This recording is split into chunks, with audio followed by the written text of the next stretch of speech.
S की classes में आप लोगों का स्वागत है।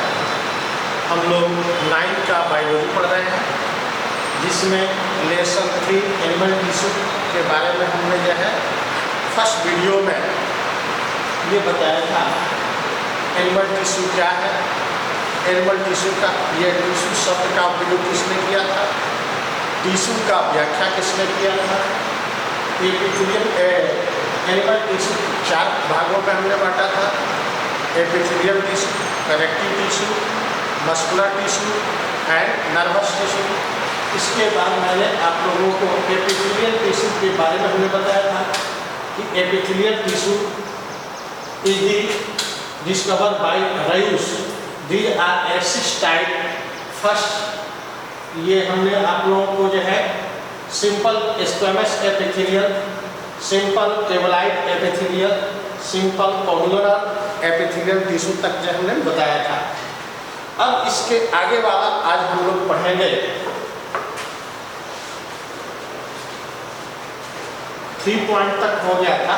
3 पॉइंट में मैंने बोला था इसमें simple columnar epithelial tissue.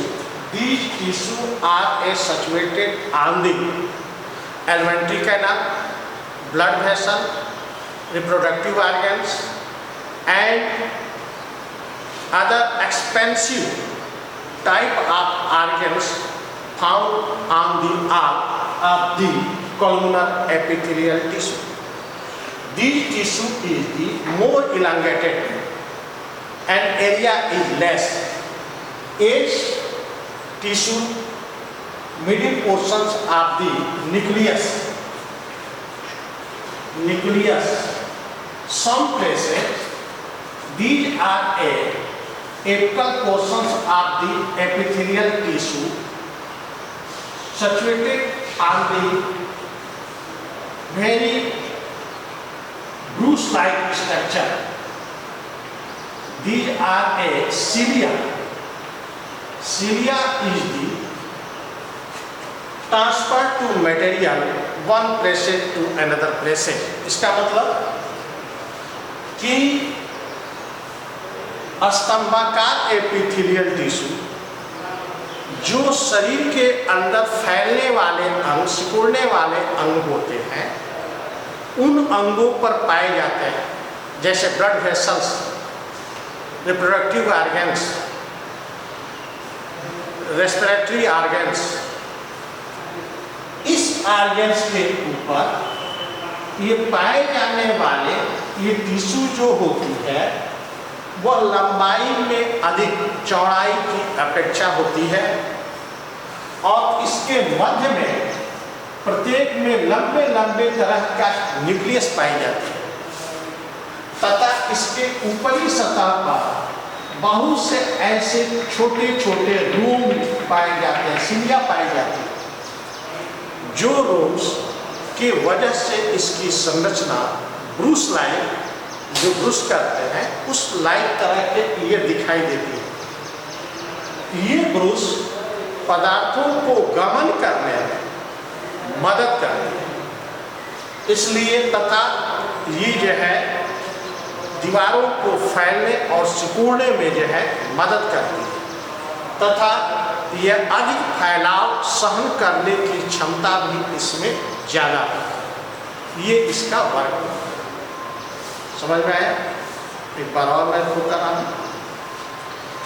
The simple columnar epithelial tissue. These tissue are situated on the expanded type of walls, as like blood vessels, alimentary canal, respiratory tubes, and etc. organs found on the arc of the columnar epithelial tissue. Structure में वर्णन करेंगे। These tissue are more elongated and area are less. 8 cells found are the longest type of the nucleus, and the apical portions of the cells is the found of cilia. These cilia is the transportations of the materials and the more expanded capacity involved in this tissue. These are a function. अब इसके बाद fourth में हम लोग पढ़ेंगे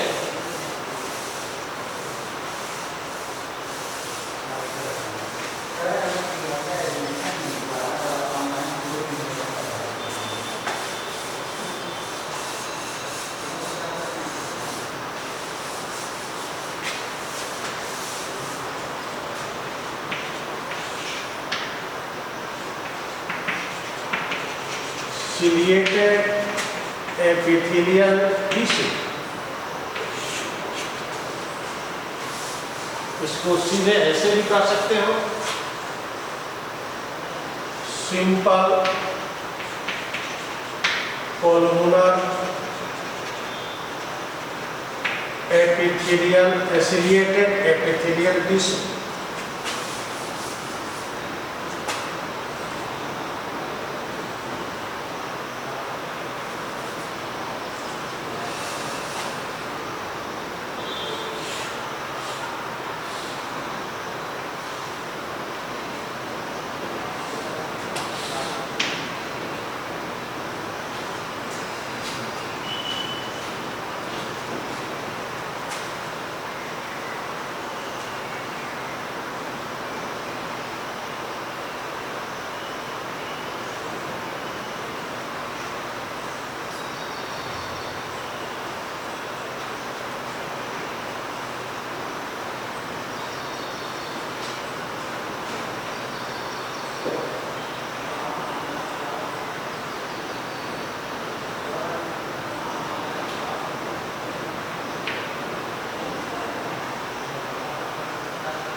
ज़्यादा simple ये रहेगा।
ये हम लोग क्या पढ़ रहे हैं? Simple columnar ciliated epithelial tissue. यह उत्तर उन सभी नलिकाओं के अंदर पाई जाती है जिसमें पदार्थों का परिवहन होता है, चाहे ब्लड वेसल्स हो, एलिमेंट्री कैनाल हो, ये रेस्पिरेटरी ट्यूब या ब्रैंकियल हो, शुक्रवाहिनी वैस डिफरेंस हो, इन सभी नलिकाओं के आंतरिक सतह पर ये पाई जाती है। ये वास्तव में स्तंभाकार या कोलुमनर एपिथेलियल टिश्यू का ही रूपांतरित भाग होती है, परंतु इसके ऊपरी भाग पर बेसल सिलिएटेड से बहुत सी सीलियां निकली होती है, रोम निकले होते हैं, जो रोम ये लहर उत्पन्न कर उसमें पदार्थों को गमन करने में सहायता करते हैं।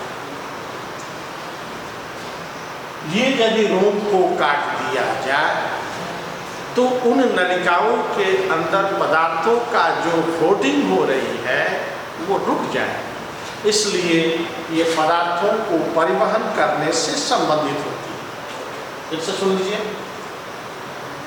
दी tissue are convergent of the columnar epithelial tissue but it is the apical portions are basal ciliated, found of the basal ciliated. These places are a growth are more cilia. Those cilia is the product of wave. These regions, these tube are a flow of the materials. ये हमने बताया इसके बारे में। कहाँ कहाँ पाई जाती है? सभी प्रवाह होने वाली नलिकाओं, चाहे ब्लड वेसल्स हो, चाहे ब्रैंकियल पर्सन्स हो, चाहे वेस डिफरेंस हो, अलग अलग नलिकाओं के इंटरनल पार्ट में ये सिचुएटेड होती है, स्थित होती है। इसके संरचना के बारे में क्या बोला? These are a columnar epithelial tissue, but apical portions are a conversion in these vesicles of cilia. These cilia portions, these basal portions are the growth of more cilia. Those cilia is the product of wave. This cilia is the transportations of these materials in these tubes. अब इसके बाद हम लोग पढ़ेंगे columnar या पश्चामकी से स्पेशलाइन epithelia. स्पेशलाइन ये चौथा पांचवा था ये 6 लाइन एपिथेलियम, स्पेशलाइन एपिथेलियम। जंतुओं के शरीर में इस एपिथेलियम का कुछ विशेष रूप होता है जो सभी जंतुओं के शरीर के अंदर नहीं पाई जाती। The specialized type of epithelium is the found of the special type of organs or animals. These are 3 types. First है इसका ट्रांजिशनल एपिथेलियम।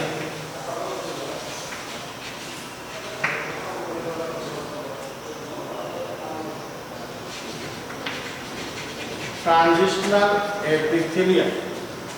ट्रांजिशनल एपिथेलियम क्या है? These are conversion of the special type of epithelium. These basal portions are very thin and thick, but it is the more elasticity, and these are situated in the all living organism and formation of the more elasticity portions in our body. अर्थात कुछ जंतुओं के विशेष प्रकार के जंतुओं के शरीर में ये पाई जाती है। इनकी कोशिकाएं महीन, कला एवं मोटे तथा लचीले संयोजी ऊतकों से जुड़ी होती है। ये सभी कोशिकाएं मिल करके एक लचीली और ये पतली तरह के सतह का निर्माण करती है। इन कोशिकाओं की लंबाई परिवर्तित होकर के अलग अलग रूप बनाती है, जैसे उपकला यूरिन बैग के अंदर फिर से जो है इनके दीवारों के अस्तर का निर्माण करने का जो है कार्य करती है। दूसरा होता है न्यूरोसेंसरी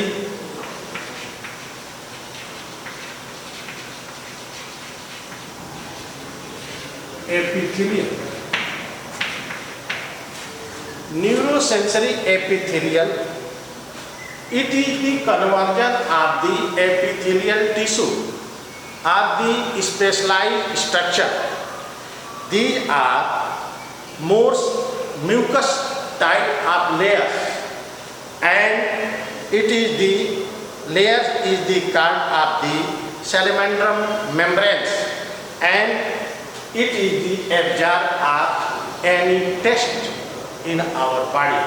अर्थात यह एपिथेलियल ऊतक का ऐसे विशेष रूप भाग होता है जो भाग के ऊपर बहुत से श्लेष्मी म्यूकस टाइप आप पदार्थ होते हैं, जिसके ऊपर एक झिल्लियाँ बनती है। इस झिल्लियों को सिनिडेरियन मेम्ब्रेन या सिनिडेरियन झिल्ली कहते हैं।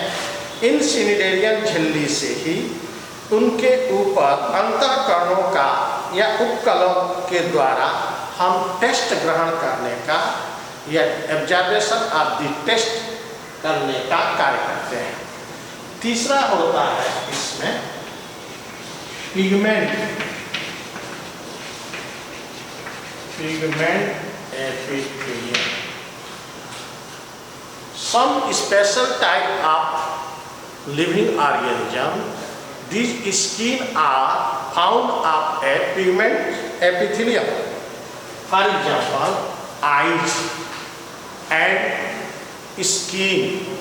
जैसे फ्रॉग के मेढक के स्किन में हम लोगों के आँख के अंदर जो पुतली होती है उसमें ये स्पेशल टाइप ऑफ पिगमेंट्स या वर्णक या रंगाकण जो है पाए जाते हैं। ये रंगाकण जो होते हैं अलग अलग तरह के रंग उत्पन्न करने का जो है कार्य करते हैं। ये जैसे ये केंद्रक के अंदर ये पिगमेंट्स जो है उसमें मिल जाते हैं और मिलने के बाद वह मनचाहा तरह के रंग उत्पन्न करने की भी क्षमता कुछ जंतुओं के अंदर होती है। जैसे मेढक के फ्रॉक में आप लोग देखते होंगे, वो मिट्टी में जाएगा मटमैले रंग का हो जाएगा, घास में जाएगा ग्रीन कलर का हो जाएगा, फिर से जो है वो पानी में हल्के पीले रंग का हो जाता है। अलग अलग तरह के कलर चेंज करने की कैपेसिटी उसके अंदर जो है पाई जाती है। ये कैपेसिटी उसके त्वचा में इसी पिगमेंट्स के कारण जो है होती है। चौथा था, ये पांचवा था। पांचवा का हमने कितने भाग बताया? 3। पहला कौन? ट्रांजिशनल एपिथेलियम, दूसरा कौन? न्यूरोसेंसरी एपिथेलियम, और तीसरा मैंने जोड़ा पिगमेंट एपिथेलियम। पिगमेंट एपिथेलियम कहाँ पाए जाते हैं? Eye parts and some animals in the skin parts. Neuro is the found of the smelling organs and the tongue's portions in our body situated are the neurosensory organs. These are attached to one portion of the nervous system and second portion is the another type of a nerve. These are sensations reach to the mind. Transitional epithelium के बारे में हमने बताया कि some cases are ये epithelial tissue converted into thin and very elasticity type of structure. Those structure are a formation of special type of membrane. Those membrane is the called of synovial membrane. These synovial membrane are the more elasticity capacity in this involved. ये हमने 5 अब 6 इसका जो है 6वां question. Glandular epithelial tissue. Glandular epithelial tissue. Glandular epithelial tissue. These tissue are situated of the glands. For example, salivary glands, Schlafly glands, mucous glands, and all glands are a secret of special type of material. For example, mucous glands, secretion of the mucus, salivary gland, secretion of the saliva, gastric glands, secretion of the gastric juice, etc. type of glands are found in our body, and the etc. type of the secretion of the materials. These glands are situated at the glandular epithelium tissue. This tissue structure is the cuboid type of structure and are a more density. These are a secretion of the special type of a mucus, enzymes and hormones and other type of a mucous materials. For example, It is the secretion of the saliva. It is the secretion of the enzymes. It is the secretion of the hormones. It is the secretion of the gastric juice. Etc. type of material is the secretions by these glands. अगला, all over function in our epithelial tissue. Function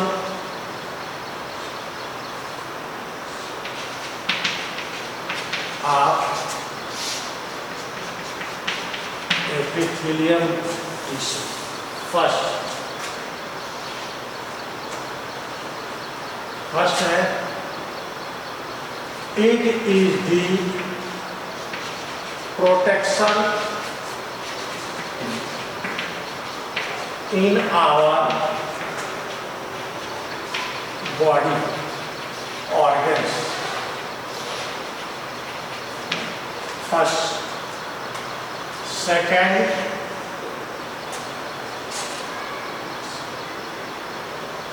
first term, it is the protection in our body organs.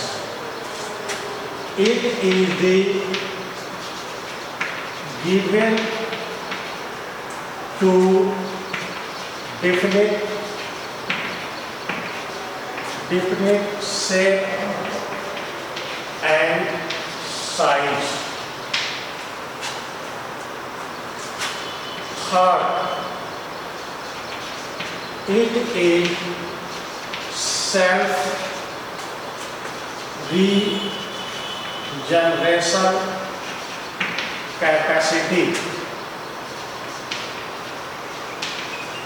It is self-regeneration capacity. Fourth, these are secretion of the following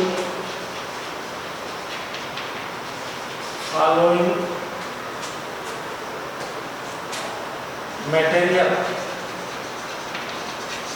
For example,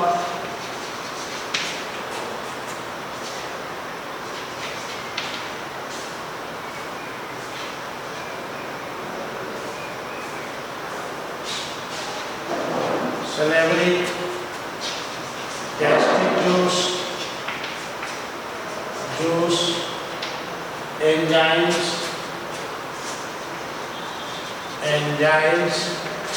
and hormones, etc. Fifth,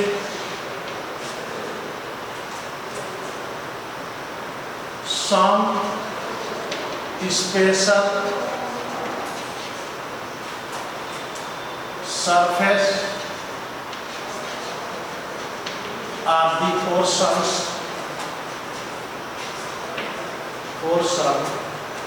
it is absorption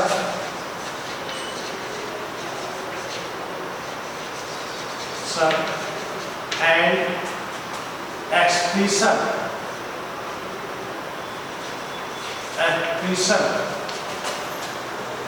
involved in capacity.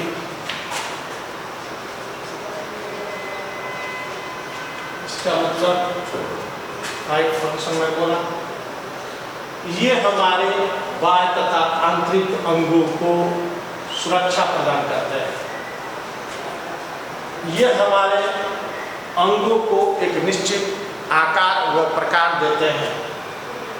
यह नष्ट होने पर regeneration कर अपने ही जैसे surface formation करने की क्षमता होती है। ये बहुत से पदार्थों का सेक्रेशन करते हैं जो सेक्रेटिव ग्रंथ्स इसके अंदर पाई जाती है, जैसे लाल ग्रंथियाँ से लाल स्रावित होती है। ऐसे ही यह गैस्ट्रिक जूस गैस्ट्रिक रीजन से जो उत्पन्न होते हैं। यह पसीने की ग्रंथियाँ, अस्तर ग्रंथियाँ दुग्ध उत्पन्न करती हैं। अलग अलग तरह की ये ग्रंथियाँ, अलग अलग तरह के ये पदार्थ, अंतःस्रावी, बहिःस्रावी, एक्सोक्राइन, इंडोक्राइन, ये सब ग्लैंड्स होते हैं जो ग्लैंड्स जो है अलग अलग पदार्थों को सिक्रेशन करते हैं। ये विभिन्न प्रकार के सतहों के ऊपर उस पदार्थों को एब्जॉर्प्शन करने में, उन पदार्थों को एक्सक्रीशन करने, दोनों करने में भी जो है ये सहायता करते हैं। अगला, some special type of tubes are a found of cilia. Those cilia is the floating in our materials. हाँ, अर्थात बहाव करने में इस ये सहायता करते हैं। जो नलिकाओं के अंदर पदार्थ का बहाव होता है, जैसे ब्लड वेसल में ब्लड है, ये रेस्पिरेटरी ट्यूब्स के अंदर जो है एयर है, वेस्ट डिफरेंस के अंदर ये सीमेंट्स है। तो ये सभी ट्यूब्स के अंदर इन पदार्थों को ट्रांसपोर्टेशन करने में हेल्प करने का कार्य करते हैं। ये इसका पूरा जो है ये फंक्शन हो गया। और भी फंक्शंस बहुत से हैं, लेकिन 5 जो है हमने बताया इम्पॉर्टेंट है ये 5 फंक्शन इसके बारे में बताया। अब इसके बाद से हम लोग दूसरा पढ़ेंगे कनेक्टिव टिश्यू। क्या पढ़ेंगे? Connective tissue. सेकेंड क्या है? Connective tissue.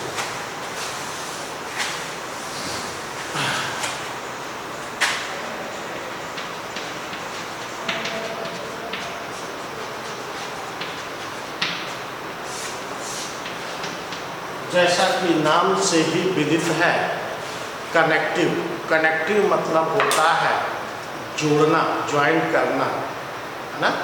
कनेक्टिव मतलब ज्वाइंट करना, एक दूसरे को हम जोड़ें, इसलिए इसका नाम ही है connective tissue. Connective tissue is the situated in our body between one cell to another cell, one organs to another organ, one tissue to another tissue, both tissue, both cells, both organs between situated of the connective tissue. These connective tissue is the 3 types. First, vascular or a fluid connective tissue. पहला कौन सा है? fluid connective tissue. Fluid connective tissue. Fluid connective tissue किसको कहते हैं? Those tissue है मोर floating character, बहाव करने का गुण, जिसमें transfer to one place to another place, ऐसे टिश्यूज को हम लोग फ्लोटिंग टिश्यूज कहते हैं। Those tissue are found in a blood vessels and the intramolecular space in the cells and tissues. These are a total quantity of the 8% in our body weight. First है इसमें blood। क्या है? blood। What is the blood? Blood is the one kind of the fluid connective tissue. Blood is the one kind of the fluid connective tissue. These are a fluid in our blood vessels. In the healthy man, this quantity of the blood is the 5 to 6 liters. कितना बोल रहा हूँ? 5 to 6 liters. These are a more special character in our body. First, composition of the blood. Composition of the blood. Blood is the, thank you, बस time समाप्त हो गया।